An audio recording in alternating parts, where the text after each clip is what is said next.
네, 오늘 명절 어떻게 여러분 잘 보내셨습니까? 네, 생각보다 저는 좀 많이 분들이 오신 것 같았어요. 그래도 명절이 아직 안 끝났잖아요, 그렇죠?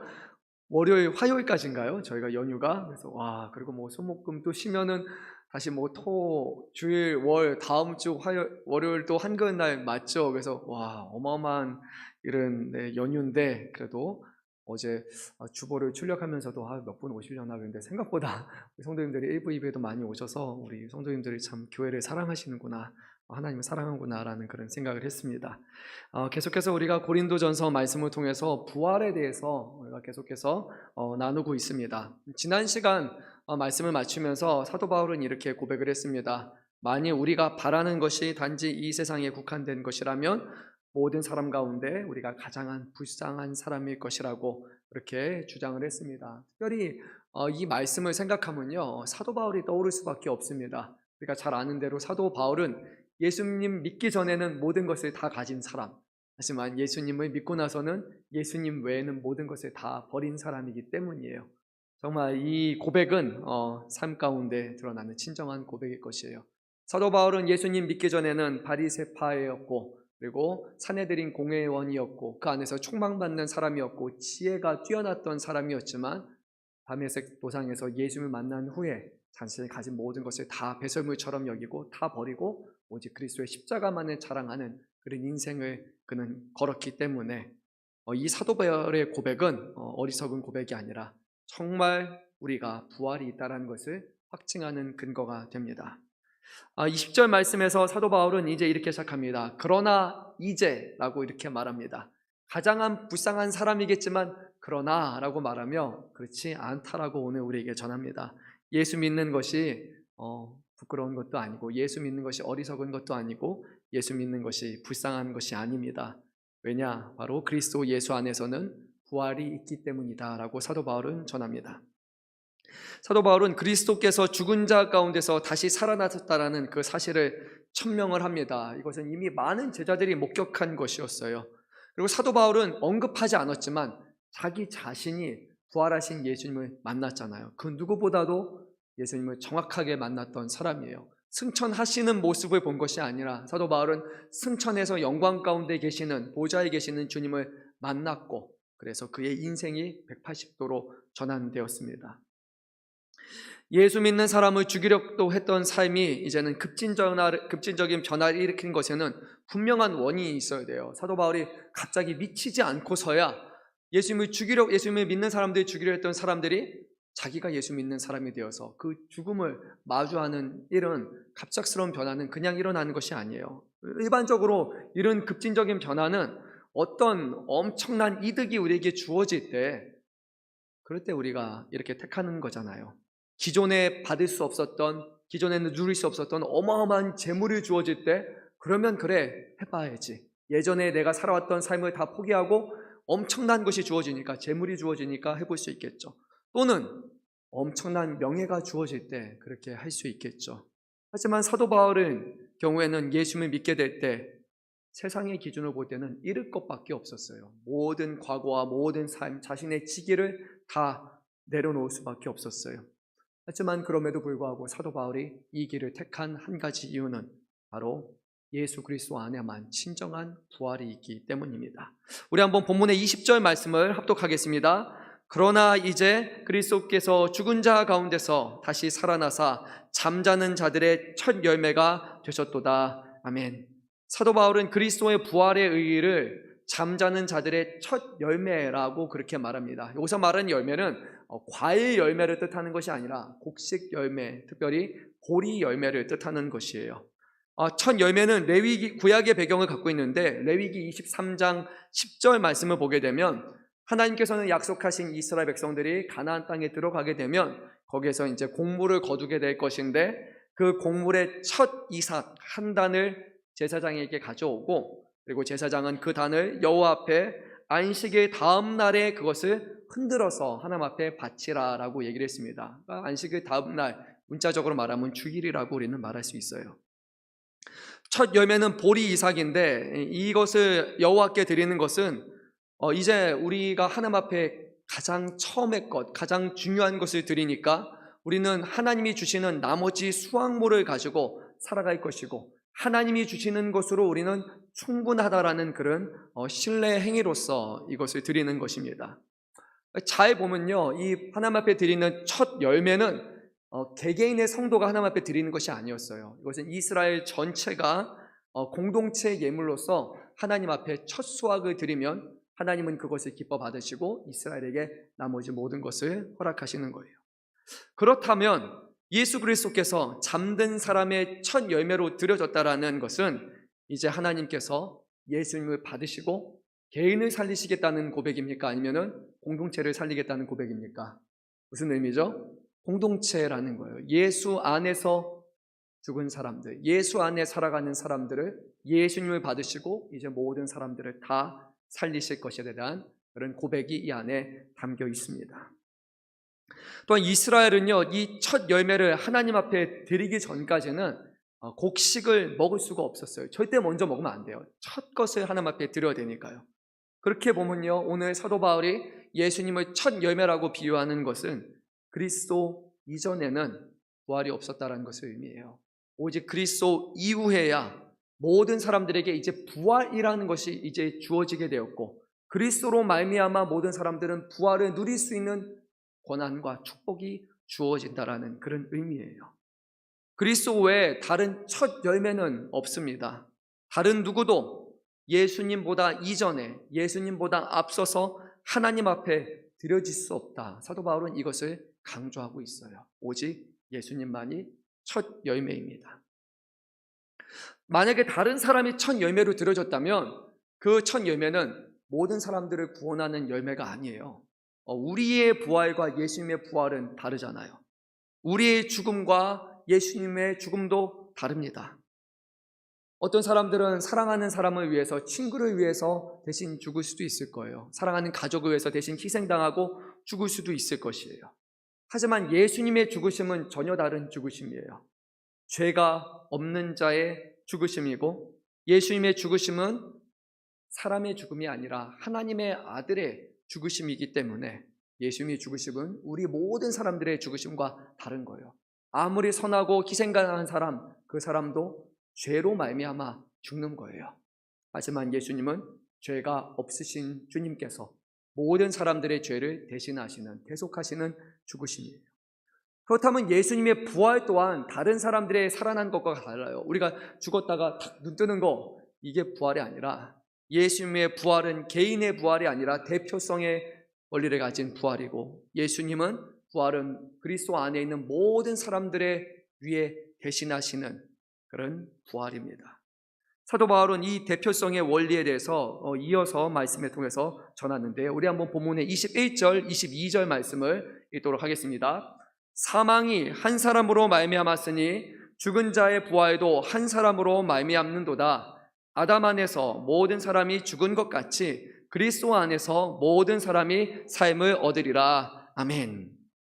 이 말씀은 죽음이 한 사람을 통해서 왔던 것처럼 죽은 자의 부활도 한 사람 되시는 분을 통해서 이루어진다는 거예요. 각각의 경우 죽음은 누구를 통해서 이 땅에 들어왔습니까?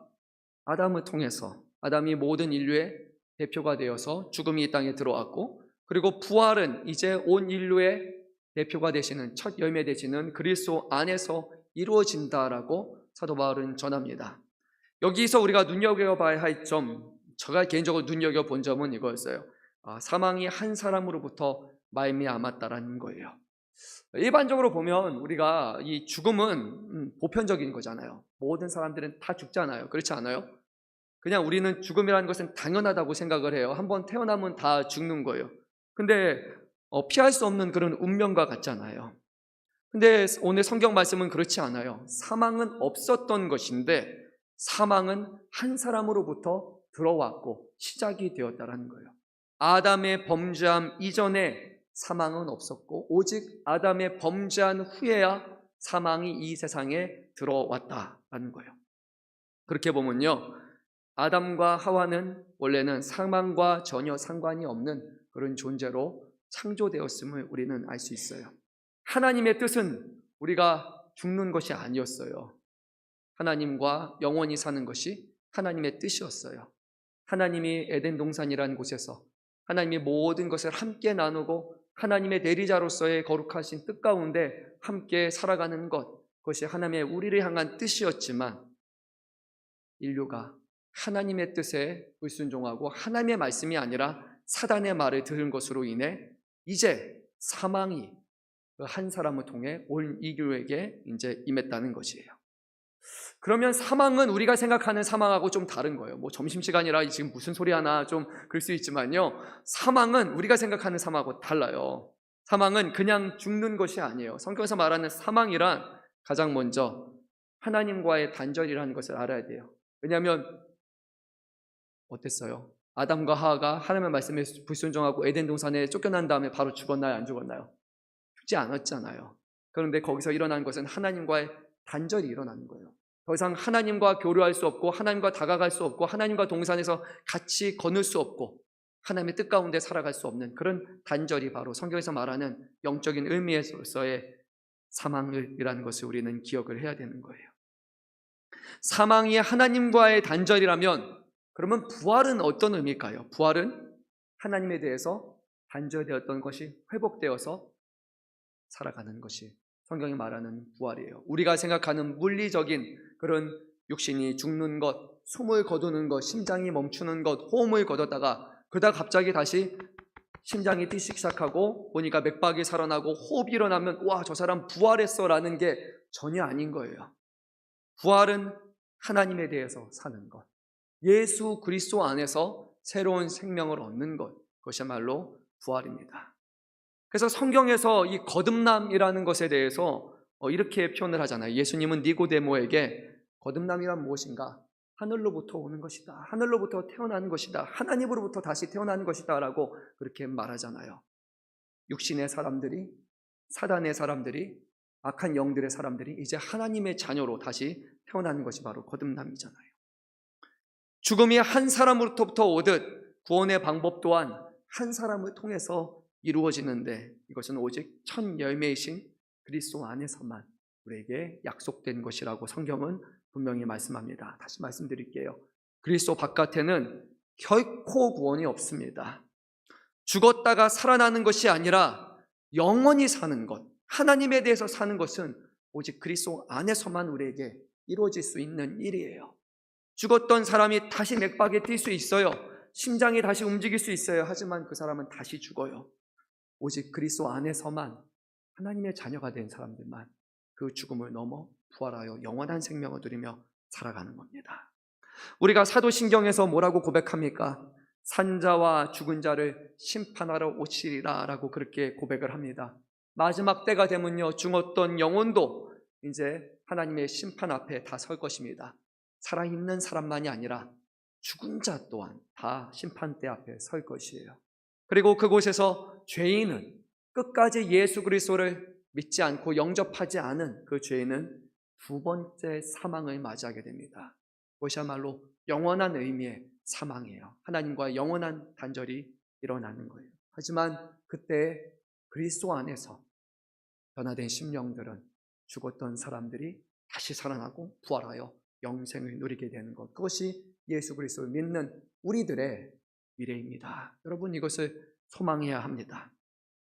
오늘 말씀을 보면 이 부활은 차례대로 이루어진다라고 그렇게 말씀을 합니다.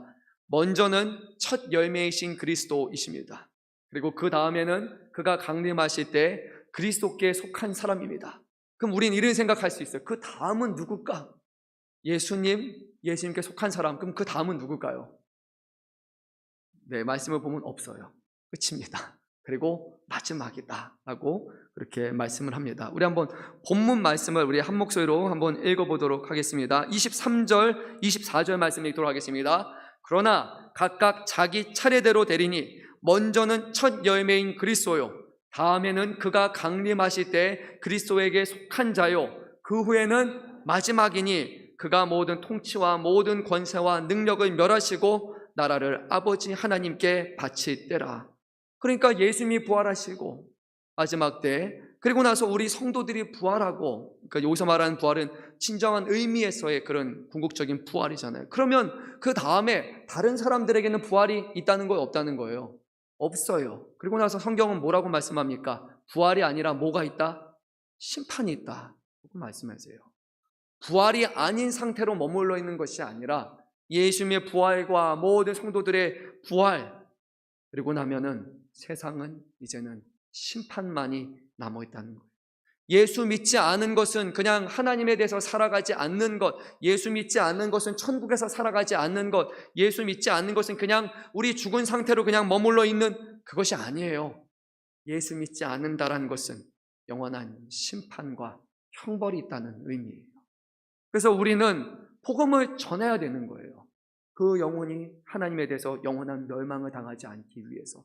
죄로 말미암아 죽은 자가 죽었기 때문에 죄가 없어지는 것이 아니라 그 죄에 대한 값은 반드시 치러져야 될 것이고, 하나님은 그 값을 영원한 심판으로서 값을 치르실 거예요.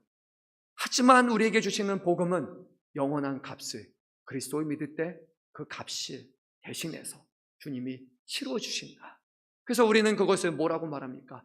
복음이다라고 말하는 복된 소식이에요. 우리가 갚을 수 없는 값을 대신 치러주셨기 때문에. 그 후에 마지막이라는 말씀을 여러분 기억해서 들으시기 바랍니다. 또 다른 부활이 있다는 것이 결코 아니에요. 오직 그리스도가 부활하시는 우선권, 그리고 그리스도는 부활하셨고 이제 남겨진 것은 그를 믿고 쫓아가는 우리 안에서만 이루시는 성도의 부활, 그러면 더 이상은 없습니다. 이때 어떤 일들이 일어납니까? 24절 제가 한번 다시 읽겠습니다. 그 후에는 마지막이니 그가 모든 통치와 모든 권세와 능력을 멸하시고 나라를 아버지 하나님께 바칠 때라. 아멘. 주님께서 이 다시 오시는 그 날에는요, 이 세상의 모든 통치와 권세와 능력은 다 멸하게 됩니다. 그리고 진정한 하나님 나라의 질서로 다시 세우실 것이에요. 지금의 세상의 질서는 힘과 권력을 가진 사람들, 그리고 그런 사람들의 뭉치고 결합하여서 어떤 세력을 이루는 그런 세력적인 질서잖아요. 한번 그 자리를 잡으면 이제 그 자리를 내려놓지 않는 그런 질서, 새롭게 더 이상 판을 짤 수 없는 그런 질서. 하지만 하나님은 그 질서에 하나님이 개입하시고 하나님이 기존의 모든 통치와 권세와 모든 능력자들을 하나님이 다 심판하셔서 모든 무릎이 주 앞에 꿇고 오직 하나님만을 섬기는 새로운 질서로서 모든 것을 다시 만드실 것이라고, 판을 새로 짜실 것이라고 오늘 말씀하십니다. 우리 부활하신 예수님께서 제자를 향해서 뭐라고 말씀하셨습니까? 하늘과 땅의 모든 권세를 아버지께서 주셨다라고 말씀하셨습니다. 모든 세상의 권세를 다 예수님이 받으셨기 때문에 부활하신 예수님께서 이 땅에 재림하실 때는 하늘과 땅의 모든 권세를 가지고서 세상을 멸하실 것이고 하나님 나라의 질서를 다시 세우실 것이에요. 그리고 나서 예수님이 무엇을 하시냐? 오늘 말씀을 보니까 그 통치권을 다시 하나님 앞에 돌려드린다고 그렇게 말씀하십니다. 예수님께서 아버지 하나님 앞에 이 통치권을 돌려드린다라는 그 말씀은 예수님이 하나님 아버지보다 열등한 존재여서 그것을 바친다라는 그런 의미가 결코 아니에요. 우리 한번 성경 말씀을 찾아볼게요. 빌립보서 2장 5절의 말씀 우리 한번 찾아보도록 하겠습니다. 우리 빌립보서 2장 5절에서 11절까지 말씀이에요. 네, 한번 찾아서 우리가 말씀을 같이 읽도록 하겠습니다. 네, 감사합니다. 자막도 또 준비해 주셨습니다. 우리 한번 한 목소리로 말씀 읽도록 하겠습니다. 너희 안에 이 마음을 품으라. 곧 그리스도 예수의 마음이니 그는 근본 하나님의 본체시나 하나님과 동등됨을 취할 것으로 여기지 아니하시고 오히려 자기를 비워 종의 형체를 가지사 사람들과 같이 되셨고 사람의 모양으로 나타나사 자기를 낮추시고 죽기까지 복종하셨으니 곧 십자가에 죽으심이라. 이러므로 하나님이 그를 지극히 높여 모든 이름 위에 뛰어난 이름을 주사 하늘에 있는 자들과 땅에 있는 자들과 땅 아래에 있는 자들로 모든 무릎을 예수의 이름에 꿇게 하시고 모든 입으로 예수 그리스도를 주라 시인하여 하나님 아버지께 영광을 돌리게 하셨느니라. 아멘. 앞부분을 보게 되면 이렇게 말합니다. 그는 근본 하나님의 뭐라고 말합니까? 본체시라라는 거예요. 그 말은 예수님의 영광과 아버지 하나님의 영광이 같다는 겁니까? 다르다는 겁니까? 같다는 거예요. 하나님이 더 높으시고 예수님은 조금 모자르신 것 같고 성령님이 더 아래인가라는 그런 것이 아니라 성부, 성자, 성령 세 분 하나님께서는 그 가진 영광이 동일하신 하나님이세요. 세 분 하나님은 동일하신 본체를 가진 하나님이세요. 하지만 아들 되시는 예수 그리스도께서 행하신 것은 자발적인 복종이고 자발적인 순종이에요. 하나님 아버지와 동등됨을 취할 것으로 여기지 아니하시고 자기를 비워 종의 형체를 가지사 사람같이 낮아지시고 사람의 모양으로 나타나사 자기를 낮추시고 죽기까지 복종하시는 것은 예수님의 자발적인 순종이지 예수님의 권위와 능력이 부족하기 때문이 결코 아니라는 겁니다. 이것이 예수님의 거룩하시고 선하신 성품이에요. 예수님은 아버지 앞에 복종하시고 순종하시기를 기뻐하시는 하나님이시라는 거예요.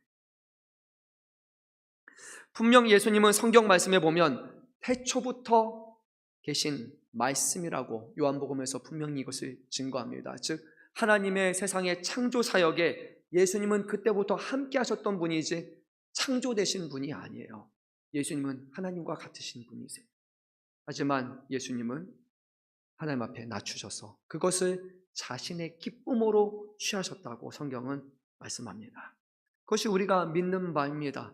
성부, 성자, 성령께서는 동등하신 하나님이시고 서로가 자발적인 질서 안에서 하나가 되어서 세 분의 위격이 완전하신 하나를 이루시는 하나님, 우리가 결코 이해할 수 없는 그런 질서와 완전함을 이루시는 하나님이시라. 우리는 그것을 성경을 통해 들을 뿐이고 그것을 고백하실 뿐입니다.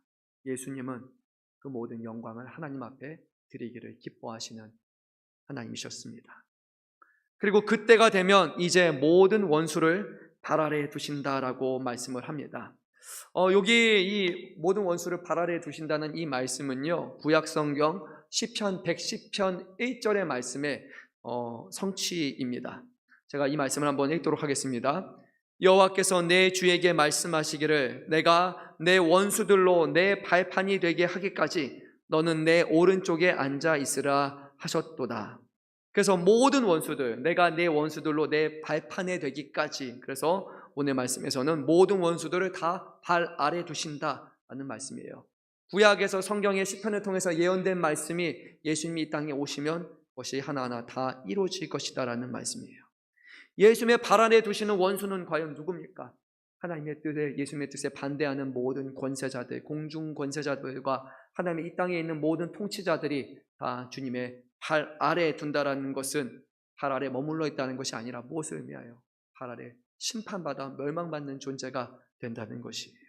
근데 오늘 이 말씀에서 우리가 아주 저에게 놀랍게 다가왔던 것은요, 바로 26절 말씀인데 원수 중에 가장 마지막으로 멸망받는 원수가 놀랍게도 사망이라고 말씀합니다. 우리 한번 26절 말씀을 읽도록 하겠습니다.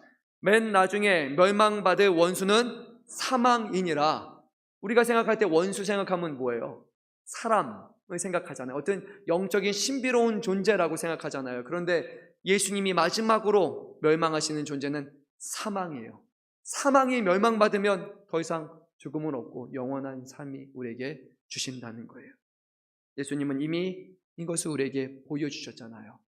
십자가 위에서 사망을 멸망하시는, 사망을 이기시는 그 능력을 보여주신 것처럼 마지막 때 이 모든 것을 우리에게 더하신다는 거예요. 그때가 되면 그리스도 안에서 다시 살아나는 우리들에게 뭐가 없다고요? 사망이 없다. 뭐가 없다고요? 사망이 없다. 여러분 이 말씀을 믿어야 합니다. 우리에게는 사망이 없어요. 처음부터 사망은 하나님이 우리에게 원하신 뜻이 아니었잖아요. 하나님은 예수님을 통해서 이 원래의 모습을 다시 한번 회복하실 것이라고 말씀하십니다. 하지만 이 말씀의 배경이 되는 그리스인들은 그렇게 생각하지 않았어요. 몸에서 영이 벗어나는 것을 반가운 해방이다라고 그렇게 생각하는 사람이 많았어요. 육신은 불완전한 것이야. 근데 영은 완전한 것이야. 그래서 우리는 영이 되는 것이, 영이 남는 것이 더 좋은 것이야 라고 생각하는 사람들이 많았어요. 하지만 주님은 우리는 영으로만 존재하는 사람들이 아니라 영과 육이 다시 부활하여서 하나 되어서 진정한 몸으로 살아나는 그런 부활체, 신령체로 살아갈 것이에요. 그 날을 우리는 꿈꿔야 됩니다. 그래서 늘 제가 장례식 가면서 저에게 마음에 소망은 이거예요. 와, 오늘 이 자리에 보내지만, 사랑하는 사람들을 보내지만 우리 그리스도 안에서는 다시 만날 그런 기대를 할 수 있다라는 그런 놀라운 소망을 우리에게 주신 거예요.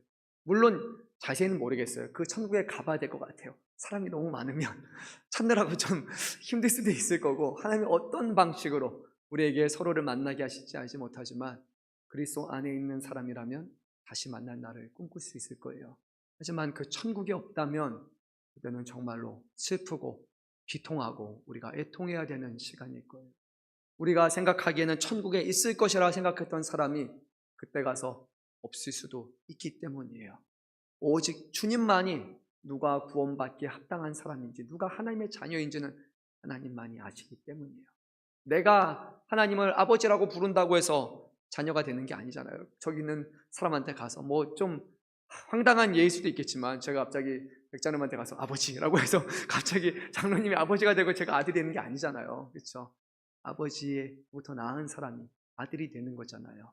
하나님께서 우리를 아버지께서 아들이라고 인정해 주셔야지 우리가 아들이 되고 자녀가 되는 거지, 내가 아버지라고 부른다고 해도 주님은 내가 너를 알지 못한다라고 그렇게 말씀하실 거예요. 오직 주 안에서 거듭난 영혼만이 마지막 때 하나님의 자녀가 되는 그런 기쁨을 누릴 수 있는 것입니다. 그래서 여러분들이 하나님을 믿는다는 것, 우리 주님을 믿는다는 것, 우리가 구원받았다는 확신을 가지고 살아간다는 것은 놀라운 축복이잖아요. 하나님의 세상에 죽어야 될 자녀들이 영원한 하나님의 자녀가 되는 놀라운 은혜를 주신 것입니다. 그리스도의 완성의 통치, 예수님의 완성의 통치는 하나님의 통치를 회복하는 것에 있습니다. 우리 한번 27절, 28절 말씀 한 목소리로 읽도록 하겠습니다. 만물을 그의 발 아래 두셨다 하셨으니, 만물을 아래 둔다 말씀하실 때 만물을 그 아래 두신 이가 그 중에 들지 아니한 것이 분명하도다. 만물을 그에게 복종하게 하실 때에는 아들 자신도 그때 만물을 자기에게 복종하게 하신 이에게 복종하게 되리니, 이는 하나님이 만유의 주로서 만유에 계시려 하심이라. 아멘. 잘 이해되셨습니까? 네.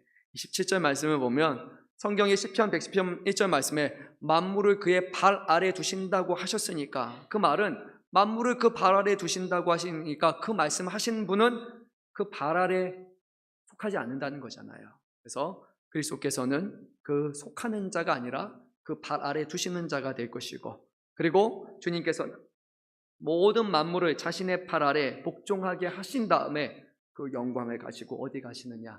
하나님 앞에 나아가서 영광과 존귀를 하나님 앞에 올려드리는 것으로 모든 것이 이루어진다고 말씀하십니다. 하나님의 만유의 주로서 만유 안에 계시게 하기 위해서 주님은 이 통치권을 다시 한번 허락하십니다. 요한계시록 말씀을 보게 되면 그 안에서도 우리가 요한계시록 말씀이 아니어도 제가 좋아하는 찬양이죠. 면류관 벗어서 주 앞에 드리세라는 이 찬양의 원래 모습은요, 마지막에 요한계시록의 천국에서 거기 있는 장로들이 자기가 갖고 있는 그 면류관을 어린 양 앞에 벗어서 하나님만이 우리의 왕이시고 능력이시라는 것을 고백하는 그런 그림의 그 찬양을 거기서 우리가 고백하는 겁니다. 이 세상에는 모든 통치자들과 모든 힘 있는 사람들이 오직 일찍이 죽임당하시는 어린 양 되시는 그리스도와 그의 영원한 아버지 되시는 하나님 앞에서 우리는 단순히 어린 양이고 우리는 연약한 존재일 뿐이라고, 오직 주님만이 영광 중에 함께 하실 것이라는 그런 아름다운 고백이 이루어지는 곳, 그것을 우리가 경험할 수 있는 곳이 바로 하나님의 나라입니다. 그곳에는 악한 것 그리고 죄악된 것은 사라지고 오직 하나님의 영광의 빛이 그곳을 가득 채우기 때문에 이 하나님의 나라에는 뭐가 없다고 그렇게 표현을 합니까? 태양이 없다라고 말씀하지 않습니까? 하나님의 영광의 빛이 너무나 찬란하기 때문에 거기는 다른 빛이 필요하지 않는 영광의 빛으로 가득 채워지는 곳이 우리가 갈 천국이라고 오늘 말씀합니다. 오늘 말씀에 보게 되면 바로 예수님이 우리의 주되심에 대해서 믿음의 고백을 하고 있는데요, 우리가 여러분도 아시겠지만 1세기 당시에 그리스도인들, 아니 그 당시에 시저가 아닌 황제가, 로마의 황제가 아닌 다른 사람들에 대해서 주라고 고백하는 것은 자신의 생명을 내어놓고 해야 되는 고백이었어요. 오직 가이사만이 시저만이 주라는 고백을 해야 됩니다. 하지만 우리가 성경을 보게 되면 신약의 성도들은 황제가 주가 아니라 오직 예수 그리스도만이 우리의 주 되심을 고백하며 그것으로 인해서 감옥에 들어간다 할지라도 그것으로 인해서 죽음을 당할지라도 우리는 이 신앙의 고백을 버릴 수 없다라는 그런 놀라운 헌신과 그런 아름다운 고백 위에 교회가 세워지게 되었습니다. 그러면 오늘 우리가 한번 생각해 보기 원합니다. 우리는 지금 이 부활의 때, 마지막 심판의 때 우리 주님께서 만물을 발 아래에 두시겠다라는 그 말씀을 들었어요. 그러면 과연 우리는 우리의 주님을, 예수 그리스도를 그 합당한 모습으로 지금 섬기고 경배하고 있습니까? 한번 상상해 보세요.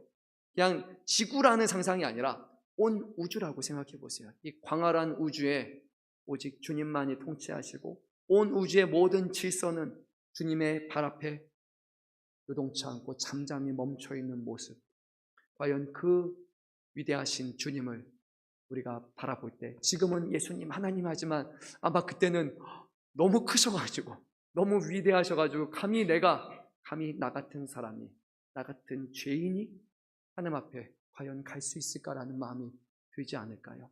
하나님은 우리가 생각하는 그런 분이 아니라 이 세상의 모든 것을 말씀으로 창조하시는 진정한 창조주이시고 주권자이시라는 것을 우리가 믿는다면 그 하나님 앞에 우리는 고개를 들고서 가히 설 수 없을 겁니다. 그 하나님의 영광스러운 모습을 비껴보기만 해도 우리는 그곳에서 이사야 선지자와 같이 내 입술이 화로다, 내가 죽게 되었다라고 아마 고백하는 것이 우리의 모습이 될 것입니다. 하나님은 그만큼 크신 분이에요. 이 교회와 이 세상에서도 아니 솔로몬의 고백처럼 하늘들의 하늘이라 할지라도 그 하나님을 두실 수 없는 크시고 영광스러운 분이 우리 하나님이시라는 것을 우리가 믿는다면 우리가 그 하나님의 자녀로서 이 땅에 살아가는 우리의 삶은 하나님 향한 경외와 하나님 향한 존중과 하나님 향한 그런 기쁨과 감사함과 사랑 가운데 우리는 살아야 할 것입니다. 하나님이 기뻐 받으시기에 합당한 예배와 그런 삶으로 우리가 살아가시길 바랍니다.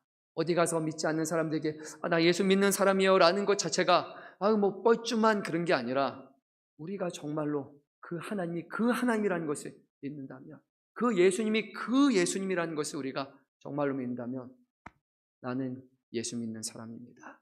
나는 어느 교회 성도입니다. 라고 말하는 것에 조금 어깨가 올라가지 않을까요? 우리가 담대히 말할 수 있지 않을까요? 우리의 삶 가운데 하나님의 주되심, 하나님의 영광스러움, 그리고 예수 그리스도의 부활과 통치를 우리가 기대하시며 하나님의 천국의 백성으로 힘있게 능력있게 세상을 살아가시는 저와 여러분 되시기를 주님의 이름으로 축원합니다. 우리 함께 오늘 찬양할 텐데요. 우리 하나님